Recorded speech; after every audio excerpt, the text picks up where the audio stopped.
Welcome, everybody, to the Brave Healing Podcast. I'm Laura DeFranco, the CEO of Brave Healer Productions, where we have a mission to change the world one brave word at a time.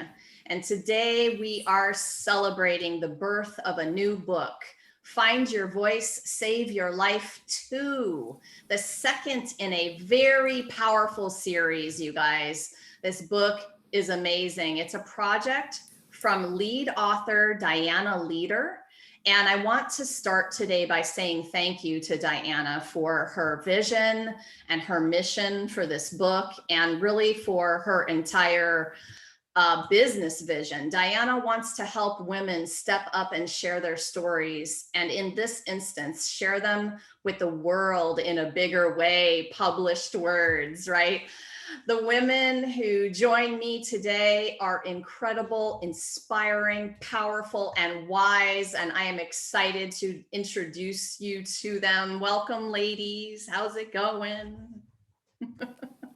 Hello, everyone. Hello. I'm so happy to have you all here. You guys, Meisha is a singer-songwriter, author, and a joy bringer. And after I introduce you to all of these ladies, remember later you can drop to the show notes and find their links, okay?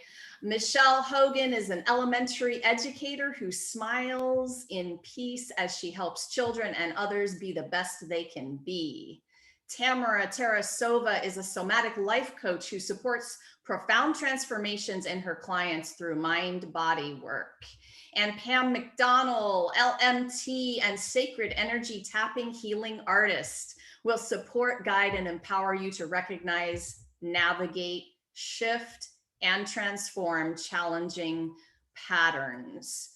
So if y'all can't feel the power in these women already, just from what I've read to you, I don't know what's going to help, but actually I do know. So Meisha, start this party off for us today. Tell me about the beautiful chapter that you wrote.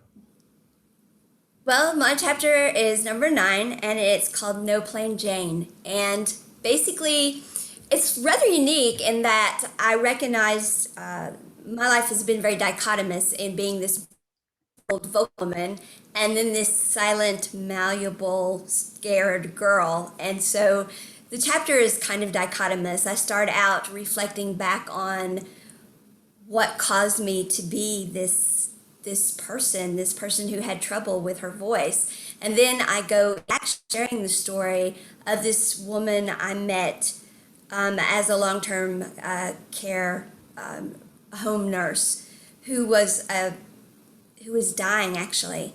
And in her being very brave and vocal while dying, she left me with, okay, you got to live. You make other people happy, but you're not happy. And in writing the story, I've actually come full circle and embraced my gift as a songwriter as probably being my greatest gift, because it caused me to realize that what I really had to heal was the relationship with my dad, which came from the fact that his own voice being silenced is what caused him to silence my voice and yet raise me to be brave, bold, and vocal. And so it's a dichotomous story because I was raised to be dichotomous, and that's what I had to heal. I loved how your gal called you out. Yes. Yes. Tell me more about her, a little bit more about her. She was this amazing woman who never shut up and yet observed everything about you. And she just, and she was, I was so much like her because we're both so animated. And so, and I never shut up. And so it's like, and I'm the same way. I read people just like she did. And so I would get in my car and I'm like, damn, I'm just like her. And I'd be like, and I think I probably drive people nuts because as much as you loved being around her, she drove you nuts sometimes. And then, of course, she was dying, and that was heartbreaking. And just one day, right before she died, she's just like, and I'm going to tell you something. And it was like, you're never happy. And, you're not okay. And this is what you've got to do. And damn it, Jane said I had to do it. So if Jane said it, you had to do it. And so that's really the catalyst. Was Jane said, "You've got to do this," and so I had to do it. It was just, she was that strong, and made that much impact. And so I kept watching her go through this process of dying and realized she was doing more living in dying than most people did in their whole life. And so if this woman was telling me, you've got to change something, then this was a woman to listen to. I love the awareness in your story, and all of you. I'll say a thank you for stepping up and sharing those vulnerable stories and the ways that you all did. The way that you're helping us into your world by letting us be that fly on the wall of those scenes, and in Meisha's case with Jane. And it was really just refreshing to me that, again, the awareness is the gift to the reader. You're giving them a look inside your head. You're giving them a look inside that world in terms of that scene. And you all stepped up brilliantly to do that in your writing. So thank you to all of you for doing that. Michelle, I want to move to you and tell us about your amazing chapter. Well, yes, I'm chapter 6, and my chapter is Talk About It. And I think that there were some times in my life as a child where I was supposed to tell of things that, negative things that happened, and I may have tried to, but I just wasn't heard. And so then I began to shut down, and then I just kept it all to myself. And that was a really hard thing.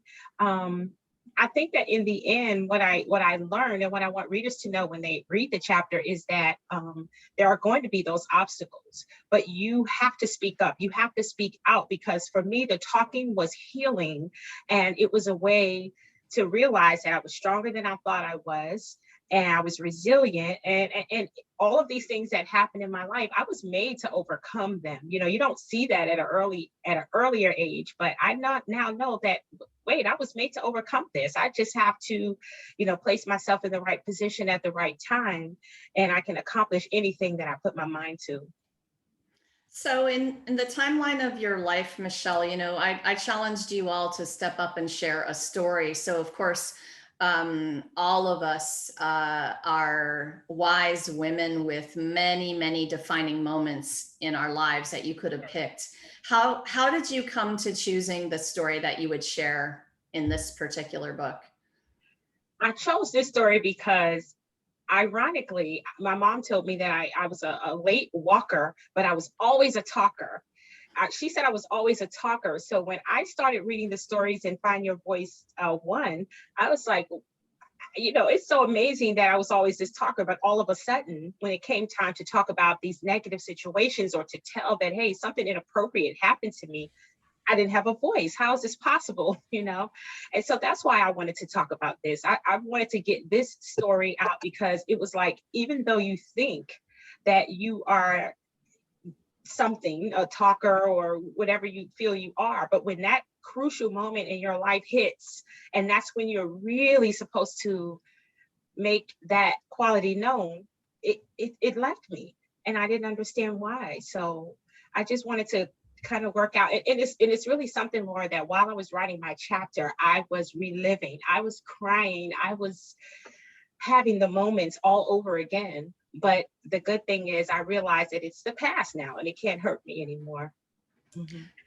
I'm glad that you mentioned that, because a lot of the times with writers or people who would like to write for the first time and publish, what keeps them from sharing out loud is actually moving through the process of the leftover grief or sorrow or regret or whatever it was from the past moment. I would love to know how you get over that, but really when you get in there, you realize it's not going to be a problem to move through it. You don't know that until you get into it. Yeah. But talk more about that for a minute. My maturity plays a role in this and life experiences, because at this point that I'm writing this chapter, so many things have happened that I've overcome. So I'm already believing and having more confidence in myself, saying, okay, you're feeling this moment, but you're going to get past this and you're going to grow into the reality of where you are right now. You're not going to live in that place, because I think when those things were happening, I lived there. And it manifested itself in some negative ways in your life, whether you're being excessive with one thing or another. I lived there, but I knew that I could pull myself out of it. So I knew it was okay to feel that at the moment that you're writing, that night you're typing and you're like, oh my gosh, I have to stop. But then I knew, you know what, tomorrow you're going to be okay, because that's not your reality anymore.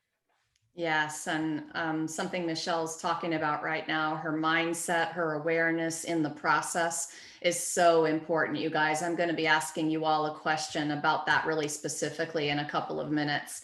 That awareness piece is so foundational. And again, all of these women are stepping up to share that with you very vulnerably inside of their own lives, right? But that right there is the healing, both for them as the writer and the receiver, the reader.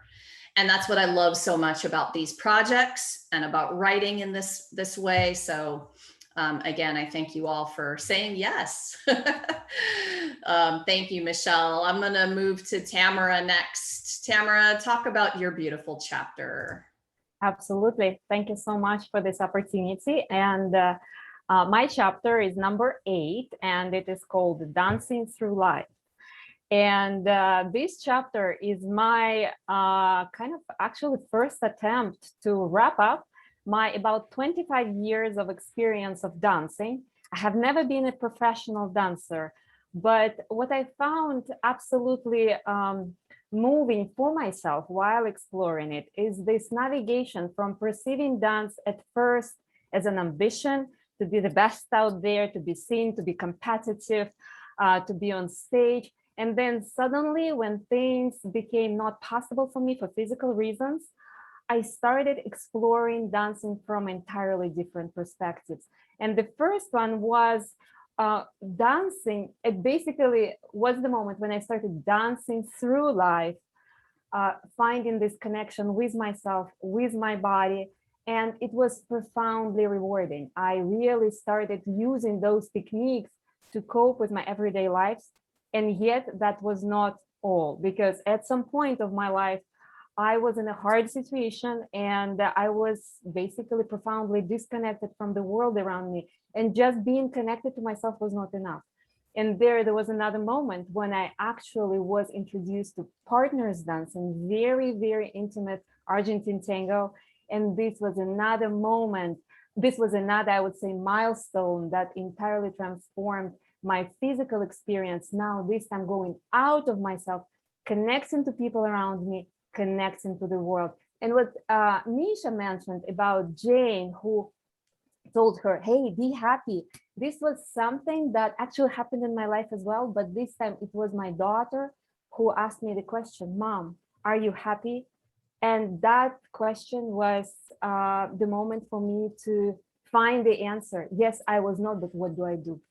So that attempt to find happiness was behind this story. And this is what I wanted to share with the readers.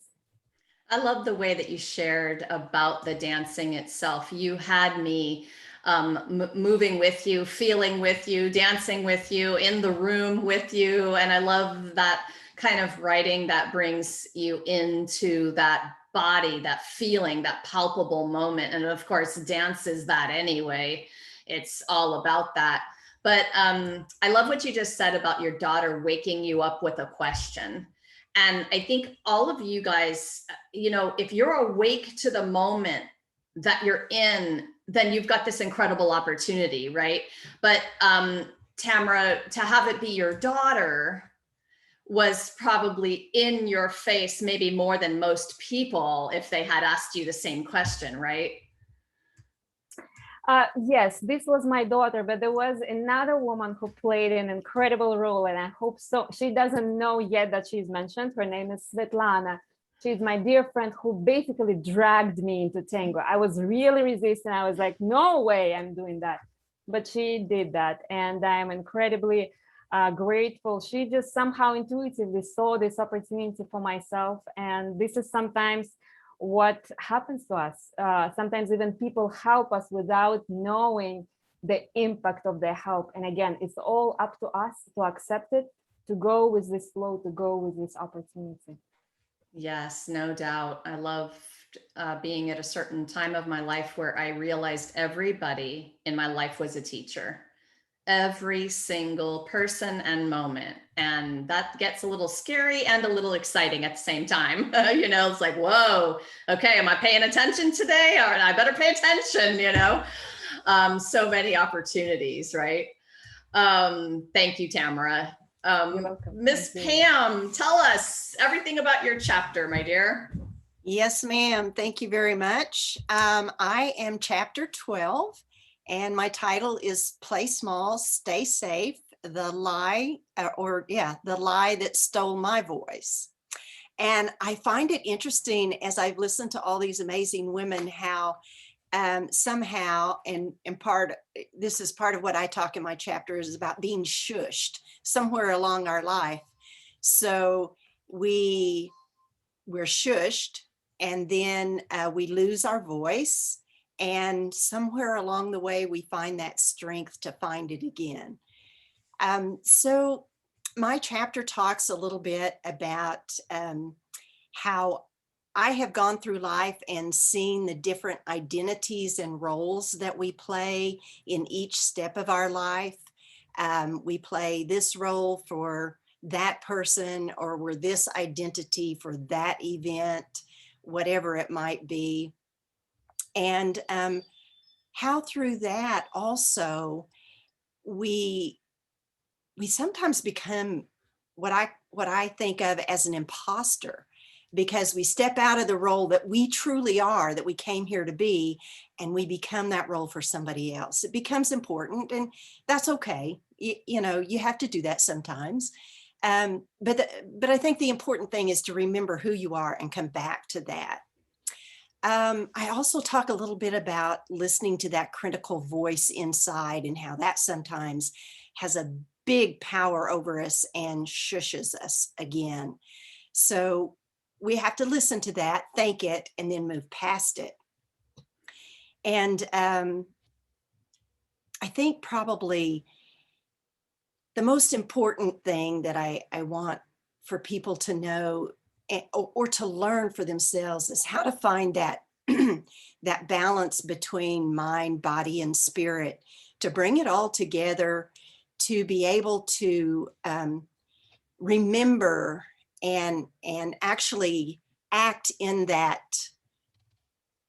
person that they came here to be, and whatever it takes. And sometimes that's a whole lifetime. For me, it was like a whole lifetime of events, really, to come around to that place where I was just like, oh geez, this is not.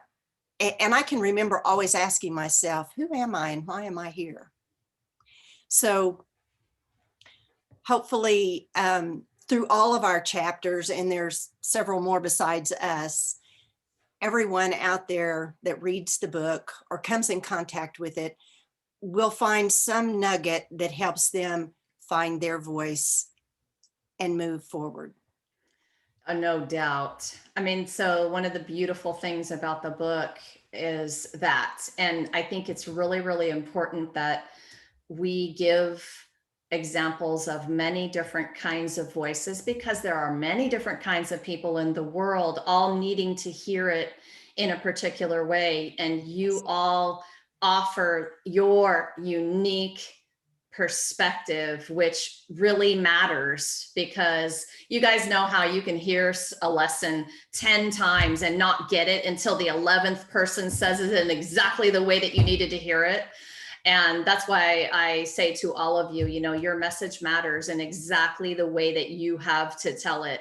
And that whole it's not good enough thing is so boring to me, because it's good enough exactly because it's your way, right? And that's the way that somebody needs to hear it. So Pam, lifelong seeker, I can hear that in you. Started from an early age, and you're asking yourself that big question earlier in your life, right? Right. So tell me more about how that's played out for you. Oh, geez. Big question, I know. Yeah. So I was, I've been one of those that talk all the time too, can talk story with the best of them, and yet never say anything or never speak up for me. I was always very good about speaking up and taking care of others. That's what I've done all my life. And that's who I am. That's what I do. But when it comes to me, because of being shushed, I never had that voice for me. I could speak up for anybody else, but not for me. So it took 3 marriages and divorces and a mother that had Alzheimer's for me to finally get to that point where I was totally depleted. My system, my body, mind, my spirit was totally depleted during those about 10 years. And that just brought me around to the point of going, again, who am I and why am I here? And this is not what I came to do. And this is not what God meant for anyone. So what is it that you need to do? Where do you need to go? What is it that you need to learn that can bring you back to life, or can actually give you the life that you came here to live? Okay, ladies. So Pam, I'm going to stick with you for this next question. I'm coming around to all of you with this one. Okay. This is such a perfect way to move into this. Pam, so I believe like sharing your voice, whether it's in a private conversation with a loved one, standing up for something you believe in, or publishing words in a book, takes courage. And in all of those different instances for different kinds of people, it takes different abilities of that courage, right? So for you, tell me about why being brave about sharing your voice has been important. So you're absolutely right, Laura. It's like you can share your most personal things or anybody else's personal things. You can let them share with you on a one-on-one. That's a pretty easy thing to do. But to share with the world, gosh, that's a scary thing. And from before the chapter that I wrote that it was just like in both chapters, I think I've actually said, nobody wants to hear what I have to say. Who am I to tell anybody anything? There's so many more people out there that are so much better at this. They have what I call the flowery words, the words that I don't know, just aren't my words, I guess. So what brought me to that? I've played small and stayed safe for so long that until I chose to write that first chapter last year, that's really how I did. I step out once in a while, but this year at the beginning of the year, you offered a business program and I accepted and wanted to move into it. And I did that more for the business part than the author part. But I did that because I felt like it would help me take that first step to stepping out of playing small to stay safe. I don't know why, but that was the thing that just made me say, okay, when you do this, you're stepping out of that role and you're stepping into the role that you came here to play. I love it. Thank you. Thanks for the plug, my dear. Tamara, I'm going to ask you the same question. Tell me about why being brave about sharing your voice was important, has been important. What was important about that? Absolutely. That's a great question. And I would say for me, it winds down to 2 main reasons. First of all, let me bring you, I'm now in this space. I imagine myself, I'm actually looking outside of my backyard and I can almost hear all of the birds that are out there. And those birds, they do have voices. And some of them might have annoying voices, some of them might have pleasant voices, but they actually don't care. Yet, when we are outside, it is so peaceful. It brings us so much joy. And again, it just slows us down, and it's so rewarding to hear to all those voices. So we have this gift of voice. And actually, I think there is a lot of restriction that's coming from my mind. Oh, I should not give it up. I should not let it go. I should not let it hurt. So we have a voice and let it be heard. So this is idea number one. We just have something. Why are we even stopping that? But the next one, the next reason, it is related directly when I started sharing my dancing. And it turned out that people started telling me, my gosh, and I was sharing that during COVID. Social dancing was like totally dead. People were suffering. We social dancers were suffering a lot. And they were saying, oh my gosh, thank you so much for sharing that. Just watching it is such a joy. So suddenly I discovered that for some people, for me, just playing is an inspiration. And again, if it is an inspiration, even for 1%, why would I hold myself back? This is where I am. This is why I'm in this project and so much passionate about sharing my voice. I love that. Thank you. Oh, so true. True for all of us when we step into that. Love how you're describing that. Thank you, Tamara. You're welcome. Thank you. Michelle, how about you? Tell me about that courage factor. How'd that play out for you? Well, I asked the same questions, Pam. I have it written down on a sticky note. Who am I and why am I here? I'm constantly wondering that. And I think that no matter what the universe wants to answer in response, it's in the end, it's not going to be just for me. I know that it's for others. And I know that none of any of the things that I've gone through matters if no one else gets the healing. Yes, there'll be a benefit for me in there somewhere, but I really honestly believe that it's for others.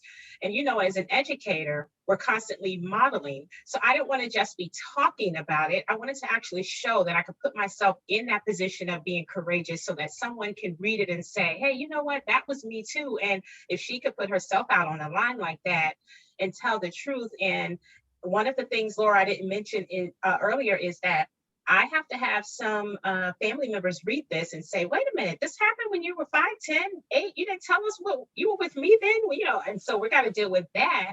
So that's where some of my courage is going to have to come in.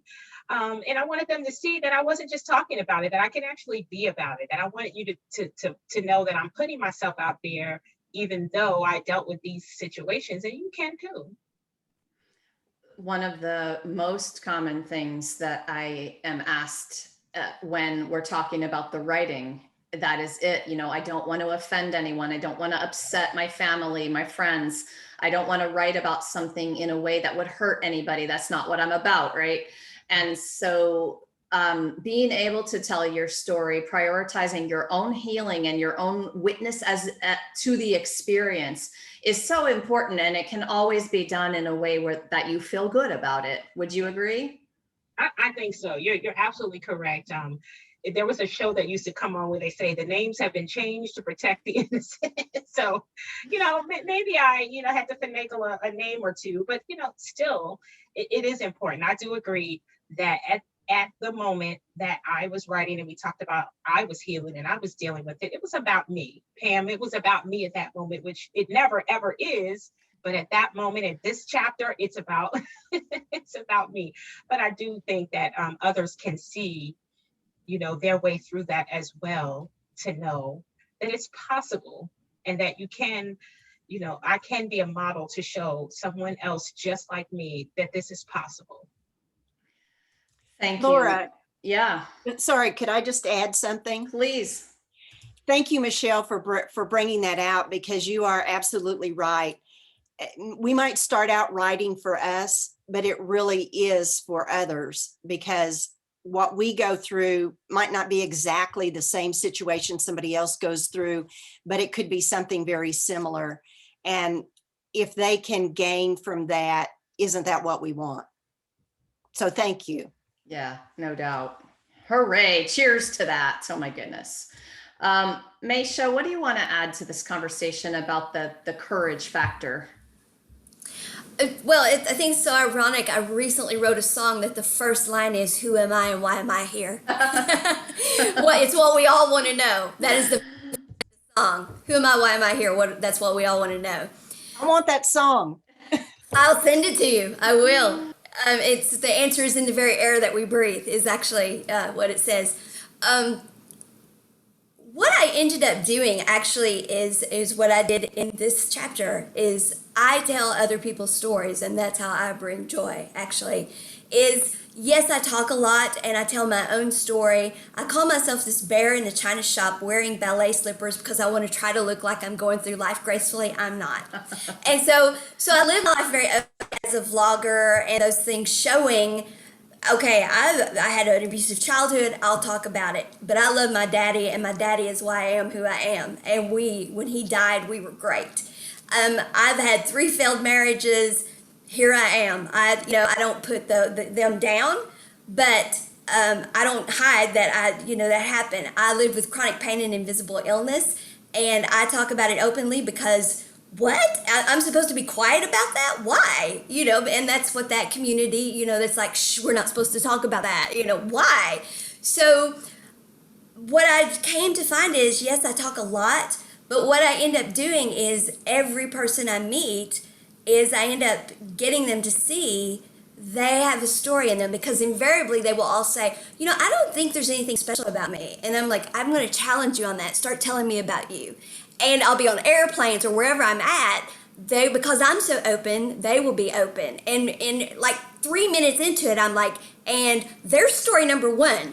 And they're like, oh, I didn't realize that's special. And I'll just tell me a little more. And then I'll say, and there's story number 2. And before the flight's over, they're like, I think I could be on your show. And I said several times, and so that's how I bring joy to people, is by pointing out, you've got this in you and you've got that in you. And I think every time we are vulnerable and open and transparent and we share our stories, we are motivating and inspiring other people and showing them that, yes, I can do it. But we're also showing them, I've got a story too, because I did that too, or I wanted to do that and didn't, but I can. So we're showing them, if they haven't written the story yet, it's in them too, right? So, and that's why we do it, all of us, because we are here to do it. Who am I? Why am I here? We're all here talking about this now, and we've written these chapters because that is who we are and why we are here, is to be brave and bold and do these things to bring joy and healing to others. Yes, Meisha. I'll give you some snaps too, along with Michelle. Yes, awesome. Thank you. Okay, so ladies, Tamara, I'm going to start with you on this next question, okay? But listen up, because this will be for all of you. So people are all at different stages in terms of speaking up, finding their voices. I know that that's been quite a journey for me, lifelong. And that journey, I believe, is about my awareness practice. It was through awareness of thoughts and my words and my actions, my behaviors, my feelings, my sensations, all of it, that I could actually then make decisions about my voice, what it meant, and about sharing it. And that brave, get my brave on about it. So Tamara, how has the awareness played its part on your personal journey? Absolutely. Awareness is an absolute key to responding, but also to being proactive in life. So yeah, truly it is everything. And I approach it, again, from my perspective, connecting through the body. This is something that was absolutely kind of mind-blowing for me and transformative, because I used to do it coaching before that, but more of a talking coaching and things like that. Here, when I got into physical practices, I found an entirely new way to be very, very easily present and aware. And I do that through basically anchoring my attention on a certain part of the body to begin with. So we begin with some baby steps. Let's say my attention would not go to the feet. Today, it's going to be an exercise for my feet. I will be just present with my feet. And interestingly, me being present with what my soles of the feet feel would bring my awareness overall to a next level and allow me to be much more present in the present situation. This is how it has been for me. Oh, this is one I could talk about all day long. I be aware. Body awareness is the key to one of the biggest keys to awareness in general. The language of my soul is what I call it. Being in touch with that. Thank you, Tamara. I hope you listeners are kind of understanding that each of these women has their way into that world. It's different for everybody, but in terms of listening to your body, and I love the feet. In meditations, I'm always reminding people, you guys have feet. Like, remember your feet, right? Connected to the ground, rooted and centered and grounded. I love that. Thank you, Tamara. Meisha, give me a nugget about awareness for you. What I've found is that we are, it seems as a world, seem to be chronically ungrounded, and that has been a big problem. And I know for myself, I didn't realize that. And when I got centered, I'm like, oh my God, so many of the things I've done in my life is because I didn't know I was ungrounded. And so as I became seated in myself and grounded and centered, my eyes were suddenly open to who I was and what I had been doing. And it was, I understood my health. I understood how to heal. So many things that I started to understand. I had been up here and been heady and vocal and had all this knowledge, but I didn't have awareness of how to use that. And in doing that, I found ways to connect with people that I hadn't found before. And here I was this very educated person that was so articulate and had been helping people for years and doing a good job of it, but in a way, not on the deep level that was going to be lasting. It was a way that would get them through a moment, but it didn't change things to get them to where it didn't happen again. And so by becoming grounded, I became aware of what really needed to change. And I found that the people who were treating me, my doctors, they had the same issues and didn't even know it because we weren't grounded. What we do is we distract and entertain ourselves instead of going within. And that's, I'd been taught how to distract myself. I had been taught how to do all of these things to, mostly I'd been taught avoidance, and not awareness. And by becoming grounded, I became aware. And that's work. That takes concentration, and that takes willingness to do. And I found that music and art forms, people will relate to those things, and they don't see that as work. They see those as joyful things, bring them joy, and they're doing healing work and becoming self-aware through those things. So if we can do it in a way that people can connect with and take the place of things that are entertaining or distraction, that you don't have to give up what feels good. You can feel good and become self-aware at the same time. You can find joy while becoming self-aware. It doesn't have to be painful work. It can be joyful work. That's, I think I went through it in the painful way, but my goal is to have joyful ways for people to do it, so it'll be more appealing to people. Yeah, super important to remember. I think that if you can have fun while you're practicing grounding and centering through life, you won. You win. Yes, like if you can have the fun at the same time, because you're right, it doesn't always have to be a painful journey. Oh my gosh, so important to remember that. Ms. Pam, what nugget about awareness do you want to share today? Well, I think for me, when I hear you talk about awareness, and I so identify with both Meisha and Tamara on the things that they said, awareness for me, as I see it, was always aware of my surroundings and what was going on around me. It was never so much what was inside of me. And when I went through that period of rediscovery, then I realized that I had to also get centered, get grounded, and be aware of what was going on in here. And once I was able to do that, and that was a little bit of a challenge, but I do it much better now. I'm still very aware of what goes on outside of this human body, but both of those I try to balance, and both of those help me help others find their way in finding that balance, I think. You're talking about something that Michelle was saying a word earlier. A few times, Michelle, you mentioned being a model. And Pam is talking about that same thing. And I think y'all are badass for stepping up and taking responsibility for the fact that you're a model, because every human is.